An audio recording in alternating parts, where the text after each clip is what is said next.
teman-teman semuanya, selamat datang di podcast kami. Hari ini kami akan membahas beberapa materi agama Kristen, mulai dari prinsip setia, kasih dan adil, diskriminasi, hidup dalam masyarakat majemuk, sampai bagaimana kita menjaga alam ciptaan Tuhan. Untuk materi yang pertama dimulai dari materi bab 8, yaitu prinsip setia, adil, dan kasih. Menurut kalian apa sih arti dari setia, adil, dan kasih itu? Kalau menurut aku, pengertian prinsip kasih, adil, dan setia itu sifat Tuhan yang ditunjukkan kepada manusia agar kita bisa belajar untuk saling mengasihi dan saling merangkul dan membantu sama kita. Kalau misalkan menurut Fernando? Menurut saya itu percaya pada janji Tuhan itu kayak tidak takut menyerahkan kebenaran Tuhan dalam kondisi hidup bisa gimana. Oke, kalau misalkan dari aku, arti setia, adil, dan kasih itu, setia itu berarti kita tetap teguh, dapat dipercaya, dan tidak mudah meninggalkan tanggung jawab atau komitmen yang sudah kita buat. Lalu untuk arti adil itu, kita memperlakukan semua orang dengan benar dan tidak memihak atau membeda-bedakan orang lain. Dan arti kasih itu artinya kita bersikap peduli, menghargai, dan mengutamakan kebaikan orang lain tanpa mengharapkan suatu imbalan. Terus nih, kenapa sih setia, adil, dan kasih itu tuh penting buat kita? Kalau menurut aku, kenapa prinsip setia, adil, dan kasih itu penting buat kita itu karena satu, kalau tidak ada prinsip itu maka manusia pasti akan merasa saling menghakimi dan tidak tertib. Kalau menurut Fernando? Menurut saya itu kesetiaan itu pasti ada sama kasih. Terus keadilan juga merupakan bukti nyata dari kasih Tuhan. Kalau dari aku, tiga hal ini tuh penting karena dapat menciptakan hubungan yang baik dengan Tuhan dan sesama manusia. Dengan setia, adil, dan kasih itu kita dapat hidup rukun, saling menghargai, serta menjadi teladan yang baik bagi orang lain. Terus bisa gak guys kalian kasih masing-masing contohnya dari setia, adil, dan kasih? Kayak contoh setia tuh kayak gimana, adil tuh kayak gimana, dan kasihnya tuh kita lakuin apa gitu. Kalau dari aku, contoh setia yang aku lakuin itu kepada teman aku. Contohnya itu Fernando. Kalau dia bisa butuh sesuatu, aku bakal membantu dia semampu aku. Lalu dalam bentuk adil, kembali lagi aku ke seperti hubungan aku keluarga aku adil dalam memperlakukan adik-adik aku. Juga juga untuk kasih, jika semisal ada ibu-ibu yang membutuhkan pertolongan, maka aku akan membantu dia sebisa. Kalau dari Fernando? Menurut saya kalau yang setia itu kita nggak akan tinggalkan seseorang untuk alasan apapun itu. Dan untuk adil kita memperlakukan seluruhnya setara. Dan untuk kasih kita membantu sesama tanpa memikirkan balasan. Kalau menurut aku, contoh dari setia itu kita bisa mulai dari kita nggak ninggalin teman kita di saat teman kita tuh sedang ada masalah atau sedang ada kesulitan. Terus untuk adil itu kita bisa nih, kalau kita bisa ngelakuin seandainya teman kita ataupun keluarga kita lagi ada masalah, ada problem, itu tuh kita tidak memihak ke satu orang aja, tapi kita tuh dengerin dulu dari masing-masing mereka. Terus untuk kasih itu kita bisa mulai dari kalau seandainya ada orang yang buat salah atau berbuat jahat kepada kita tuh bisa memaafkan mereka dengan hati yang tulus, terus gak nyimpen dendam, tuh udah termasuk kasih. Jadi kesimpulan dari bab 8 ini, Tuhan itu mengajarkan setiap umatnya untuk hidup dalam kesetiaan, keadilan, dan kasih agar tercipta kehidupan yang damai dan harmonis. Lalu kita lanjut ke bab selanjutnya, yaitu bab 9. Materinya mengenai Allah menolak diskriminasi. Nah, aku mau jelasin dulu nih guys. dari aku, apa sih pengertian diskriminasi itu? Diskriminasi itu adalah tindakan yang membeda-bedakan atau memperlakukan seseorang secara tidak adil karena perbedaan suku, agama, ras, fisik, ekonomi, atau latar belakang lainnya. Kalau dari kalian, apa sih pengertian diskriminasi itu? Kalau dari aku, diskriminasi itu pembedaan perlakuan terhadap sesama warga negara yang mengandung arti baik sengaja atau tidak sengaja, bukan sesuatu yang awalnya sudah ada. Ini merujuk pada pengertian bahwa ada diskriminasi adalah tindakan yang tidak yang disengaja. Menurut aku diskriminasi itu adalah tindakan yang disengaja dalam membeda-bedakan orang baik suku, ras, agama, dan budayanya. Menurut saya diskriminasi itu perlakuan tidak adil karena perbedaan suku, ras, agama, atau gender. Ya. Terus selanjutnya, apa sih contoh diskriminasi di lingkungan sekolah ataupun lingkungan sekitar kita? Mungkin boleh dari kalian ada apa? Kalau dari aku bakal ngambil dari sekolah. Salah satu contoh diskriminasi dari sekolah itu membedakan perlingkungan teman, yaitu ya membedakannya bukan dari baik dan buruknya, tapi membedakan dari yang tadi yang bilang, yaitu suku, ras, dan agamanya. Kalau dari Fernando? Kalau dari saya yang dari sekolah itu membedain teman dari pintarannya. Jadi kalau ada yang pintar didekatin, yang tidak pintar dijauhin. Jadi teman-teman, contoh diskriminasi yang bisa dialami di lingkungan sekolah ataupun lingkungan masyarakat tuh sebenarnya banyak ya. Mulai dari kita bisa mengucilkan teman karena kondisi ekonomi, lalu mengejek teman karena fisik atau penampilannya, terus memilih teman hanya karena dari kelompok tertentu, bahkan membuli teman yang berbeda suku ataupun agama. Jadi contoh diskriminasi itu sebenarnya banyak dan mungkin seringkali terjadi di lingkungan sekitar kita, guys sih. Nah, terus gimana sih guys menurut kalian nih pandangan Tuhan terhadap semua manusia? Kalau menurut aku, Tuhan itu tuh mengasihi semua manusia tanpa membeda-bedakannya, karena balik lagi manusia itu kan yang menciptain Tuhan ya. Jadi Tuhan tuh menciptakan kita tuh secara sempurna tanpa kekurangan suatu apapun. Terus habis itu setiap manusia tuh diciptakan segambar dan serupa dengan Allah. Makanya aku bilang tadi, manusia ciptaan Tuhan tuh pasti sempurna, sehingga semua yang kita miliki ataupun semua manusia itu memiliki nilai yang sama di hadapan Tuhan. Setuju gak sih guys? Nah, jadi kesimpulan yang bisa kita dapetin dari bab 9 ini tuh, sebagai orang percaya, kita tuh harus menghargai semua orang dan menolak segala bentuk diskriminasi, karena Tuhan itu sudah menciptakan manusia serupa dan segambar dengan Allah. Jadi kita tuh sempurna loh di mata Allah tuh. Lalu selanjutnya kita akan lanjut ke bab 10, yaitu hidup dalam masyarakat majemuk. Di Indonesia itu tuh punya banyak banget suku, budaya, dan agama. Jadi ini tuh materinya ada kaitannya sama bab 9 tadi, yaitu tentang diskriminasi. Jadi karena Indonesia itu punya banyak suku, budaya, dan agama, maka dari itu kita sebagai manusia dan anak Tuhan, kita gak boleh tuh yang namanya diskriminasi. Nah, jadi Indonesia itu tuh negara yang kaya akan keberagaman, terdapat berbagai suku, bahasa, budaya, adat istiadat, dan agama yang hidup berdampingan. Nah, gimana sih caranya kita bisa hidup rukun di tengah perbedaan yang banyak ini di Indonesia? Boleh mungkin teman-teman sharing? Kalau dari aku, itu ya satu, untuk dia membeda-bedakan suku, ras, agama, dan budaya. Juga tidak menganggap rendah seseorang yang berbeda ekonominya dari kita. Menurut saya juga mirip-mirip sama Yale.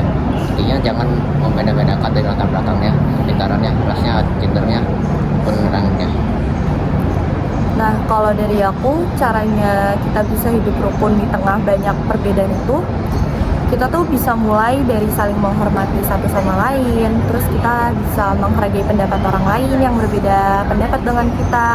terus tidak memaksakan suatu keyakinan atau menganggap spesial satu hal gitu, suatu keyakinan, dan kita tuh bisa bekerja sama untuk hal tersebut demi kebaikan kita semua, demi kebaikan bersama istilahnya.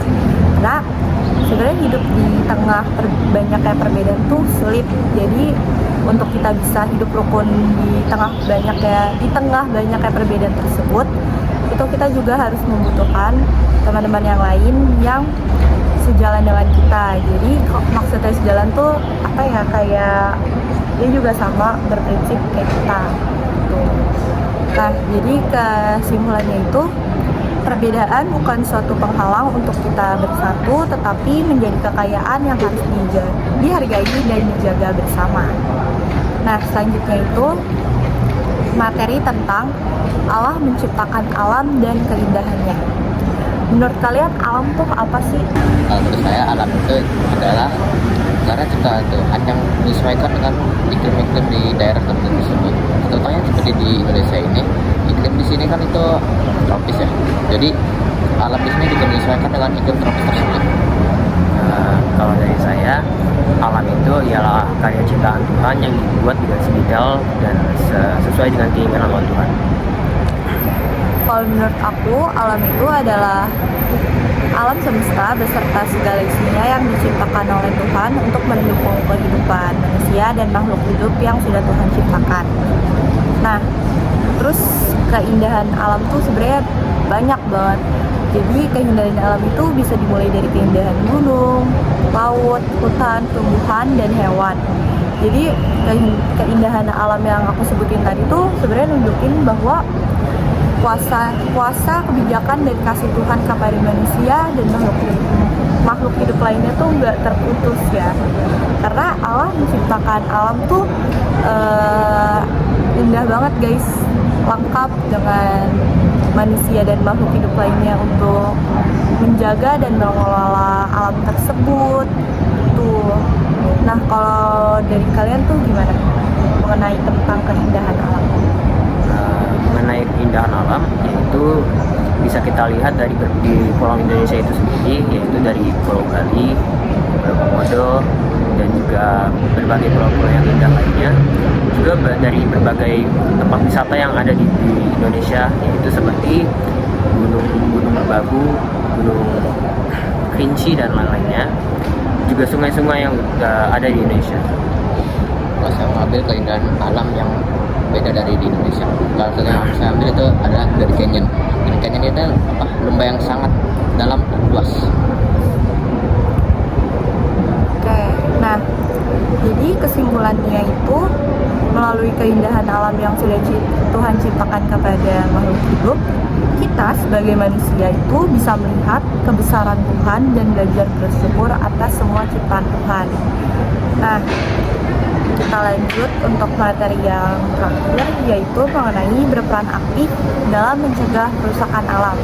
Jadi untuk materi terakhir ini di bab 12 itu masih nyambung dengan materi bab 11 yang sebelumnya, yaitu tentang Allah menciptakan alam dan keindahannya. Kalau tadi kita ngebahas tentang ciptaan Allah, yaitu alam dan keindahan alam tersebut, nah sekarang kita akan membahas tentang peran aktif manusia dalam mencegah kerusakan alam. Nah, kerusakan alam itu tuh bisa aja terjadi karena penebangan liar, pencemaran lingkungan, pembuangan sampah sembarangan, kebakaran hutan, dan penggunaan sumber daya alam yang berlebihan. Jadi kalau dipikir-pikir tuh kerusakan alam sebenarnya tuh disebabkan oleh manusia gak sih? Ya kan? Nah, dampak kerusakan alam tuh banyak banget, dan itu tuh sangat merugikan bumi, bahkan makhluk hidup lainnya yang hidup di bumi tersebut. Karena kerusakan alam itu dapat menyebabkan banjir, tanah longsor, kekeringan, pencemaran udara dan air, serta berkurangnya habitat hewan dan tumbuhan. Nah, kalau menurut kalian nih guys, dari banyaknya dampak kerusakan alam, ada apa aja sih yang paling merugikan kita nih sebagai manusia yang hidup di bumi ini? Menurut saya, aktivitas manusia yang sangat merugikan di tempat ini adalah, di dunia ini adalah pemanasan global. Pemanasan global ini terjadi karena aktivitas manusia akan gas. Salah satunya yang sering ditemui di sini adalah menggunakan bahan bakar motor, mobil, dan lainnya. Hal ini menyebabkan pemanasan global hingga es di kutub utara menjadi lebih meleleh dan akhirnya lautan makin tinggi. Kalau dari saya, aktivitas manusia yang merugikan alam itu tentang sampah-sampah yang terlalu banyak. Saya mengambilnya dari Indonesia, saya berfokus ke Indonesia saja. Berbagai sampah yang ada di Indonesia itu sudah termasuk sangat banyak hingga masuk ke daftar 10 negara dengan sampah paling banyak di dunia. Kita juga mengetahui bahwa Bantar Gebang sudah overload dan ada beberapa kasus di mana Bantar Gebang itu sudah mengalami longsor. Sehingga daerah sekitarnya itu mengalami keracunan dan juga warga-warga di sekitarnya itu mengalami kerugian. Nah, kalau tadi kita udah ngejelasin dampak kerusakan alam itu apa aja, sekarang kita mau ngejelasin tentang peran kita sebagai remaja untuk menjaga alam. Jadi, kita sebagai remaja dapat menjaga alam dengan cara membuang sampah pada tempatnya, mengurangi penggunaan plastik dengan cara mulai membawa tumbler dan tempat makan sendiri jikalau sedang berpergian, lalu menghemat air dan listrik, serta menjaga kebersihan lingkungan. Kalau dari teman-teman ada tambahan lagi gak? Kalau dari saya, cara pencegahan aktivitas manusia yang merugikan alam itu yaitu dari satu, kalau ada kegiatan gotong royong di daerah kalian sendiri, yaitu ikutin aja. Dan juga seperti yang Putri bilang tadi, untuk menjaga untuk membuang sampah pada tempatnya dan membawa tumbler dan tempat makanan masing-masing agar tidak menggunakan terlalu banyak sampah. Menurut saya ide dari Ale dan Putri sudah cukup, tapi yang menjadi bahaya di Indonesia adalah penggunaan motor dan mobil yang sangat banyak. Di Indonesia ini sangat malas untuk jalan kaki, bukan karena orang gadang, tapi juga karena trotoar yang sangat jelek dan bahkan tidak mengunjungi. Jadi mungkin yang bisa ditangani adalah pengurangan penggunaan motor, mobil, ataupun lainnya. Kalau bisa menggunakan sepeda atau jalan kaki saja. Jadi kesimpulan dari bab 12 ini adalah menjaga alam adalah tanggung jawab semua orang sebagai bentuk syukur kita kepada Allah, kepada Tuhan atas ciptaannya. Jadi kita sebagai manusia itu bisa melakukan wujud syukur kita kepada Tuhan itu dengan cara kita mengelola dan menjaga alam yang sudah Tuhan ciptakan untuk manusia tempat tinggal. Tuh, kalau dari teman-teman sendiri ada yang menambahin dari kesimpulannya? Ini sudah cukup ya. Jadi untuk kesimpulan seluruh materi dari bab 8 sampai bab 12 ini adalah kita belajar bahwa sebagai orang percaya itu kita harus hidup sesuai kehendak Tuhan.